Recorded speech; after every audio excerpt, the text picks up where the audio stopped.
వైపున సముద్రం ఉన్న చేప దూపకేడ్చిందట. ఇది సామెత. ఈ కాంగ్రెస్ పాలనలో కృష్ణానది పరవళ్ళు దొక్కుతున్న ఖమ్మం జిల్లా రైతులు సాగునీటి కోసం ఇవాళ ఎదురు చూసే పరిస్థితి ఏర్పడ్డది. సాగునీరు లేక ఖమ్మం జిల్లాలో పంట పొలాలు ఎండిపోతున్నటువంటి పరిస్థితి. ఈసారి ఎన్నడూ లేనంతగా కృష్ణానదిలో బ్రహ్మాండంగా వరద వచ్చింది, నీళ్ళు వచ్చినాయి. దాదాపు 1000 టీఎంసీల నీళ్లు సముద్రం పాలైనాయి. నాగార్జున సాగర్ నిండు కుండలాగా ఉన్నది. ఇన్ని నీళ్లున్న ఖమ్మం జిల్లాలో పంటలు ఎండిపోతున్నాయంటే దీనికి కారణం ఎవరు? 3 మంత్రుల మధ్య సమన్వయ లోపం, నీటిపారుదల మంత్రి యొక్క నిర్లక్ష్యం, ముఖ్యమంత్రి గారు పట్టింపు లేకపోవడం వల్ల ఇవాళ ఖమ్మం జిల్లాలో పంటలు ఎండిపోతున్న పరిస్థితి. 22 రోజులైంది కాలువకు గండిపడి. సెప్టెంబర్ 1వ తేదీన గండిపడ్డది, ఇవాళ 23వ తేదీ. సరే, 1వ తేదీ వదిలిపెట్టిన ఇవాళకి 22 రోజులు. 22 రోజులు కాలువకు పడిన గండిని పూడ్చలేని ఈ ప్రబుద్ధులు కాళేశ్వరం గురించి పెద్ద పెద్ద మాటలు మాట్లాడారు గతంలో.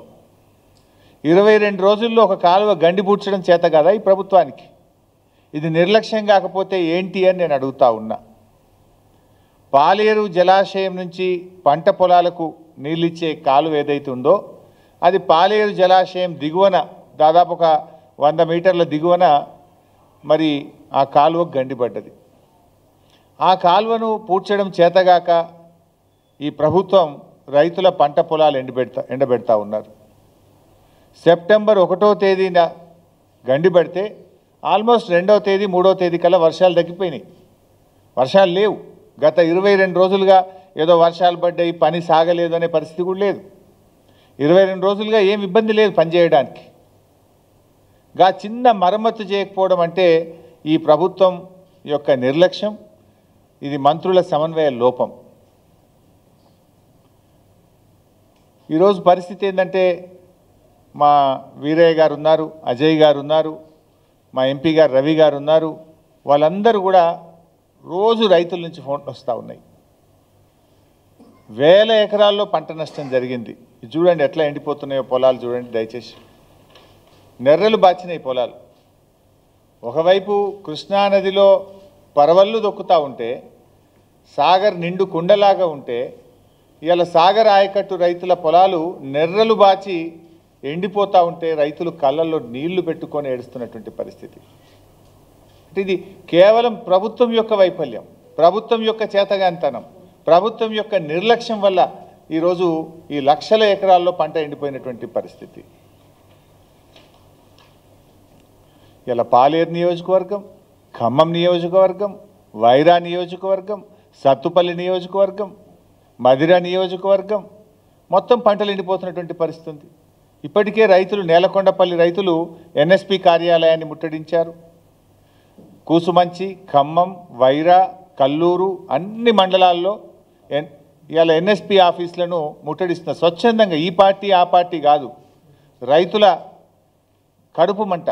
రైతులు పార్టీలకు అతీతంగా పోయి ఎన్ఎస్పి కార్యాలయం ముందు ధర్నాలు చేస్తుంటే ఈ ప్రభుత్వం మొద్దు నిద్రపోతూ ఉంది. బాధ కలిగేది ఏంటంటే పోయిన సంవత్సరమేమో వర్షాలు పడక, సాగర్ ఆయకట్టుకు నీళ్లు లేక కరువు వచ్చి పడ్డది. పోయినసారి అట్లా నష్టపోయిన రైతులు నీళ్లు లేక పంట వేయక పడావు పెట్టుకున్నారు పొలాలన్నీ. ఈసారి ఏదో కాలం బాగైంది, సాగర్ నిండింది, కృష్ణాలో నీళ్ళు వచ్చినాయని ఆశపడితే ఈసారి ఈ ప్రభుత్వం యొక్క నిర్లక్ష్యం వల్ల ఇట్లా ఎండిపోయేటువంటి పరిస్థితి. అంటే గత సంవత్సరమేమో ప్రకృతి తెచ్చిన కరువు అయితే ఈ సంవత్సరమేమో కాంగ్రెస్ పార్టీ తెచ్చిన కరువు. ఇది కాంగ్రెస్ యొక్క చేతగానితనం వల్ల, కాంగ్రెస్ ప్రభుత్వం యొక్క నిర్లక్ష్యం వల్ల వచ్చినటువంటి కరువు ఇది. ఎట్లా ఉందంటే ఒకవైపు వరదల్లో నష్టం, ఇంకొక వైపు సాగర్ ఆయకట్టుకు నీళ్ళందక పంట నష్టం. ముందు దగా వెనుక దగా, కుడి ఎడమల దగా దగా. కాంగ్రెస్ పాలనలో రైతు గుండె మంట బగబగ. ఇది పరిస్థితి ఈరోజు.